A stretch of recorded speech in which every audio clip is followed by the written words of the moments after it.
पण मला सांगा, मुलं हे जे काही करतात आहे किंवा त्यांच्याकडून चुकून जे काही होतं आहे, हे सगळं मुलं मुद्दाम करतात का हो? आपल्याला त्रास देण्यासाठी मुलं हे करत असतात का? नाही ना. मूल लहान आहे तो. ते किती निरागस असतात. काही बिघडलं, काही तुटलं किंवा काही विसरलं, तर थोडं त्यांना समजून घ्या, थोडं त्यांना समजून सांगा. पहा काय जादू होते ते.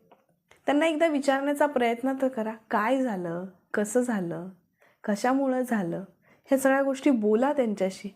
बघा ते किती मन मोकळं करतील तुमच्यापुढे. तेही त्यांच्या चुका स्वीकारायला लागतील, चुका ॲक्सेप्ट करतील, चुका मान्य करतील आणि चुका सुधारतील देखील.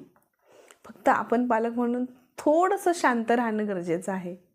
आपण आपल्या बोलण्याचा टोन थोडा शांत ठेवला, थोडंसं शांतपणे आणि प्रेमाने त्यांच्याशी बोललं ना, पहा मुलंसुद्धा किती मोकळी होतात, किती मनमोकळेपणाने आपल्याशी बोलतात, किती पटकन आपल्याशी कनेक्ट होतात. तर मुलंही आपल्याला ऐकून घेतात, आपल्याला समजून घेतात आणि स्वतःच्या चुका सुधारायला लागतात.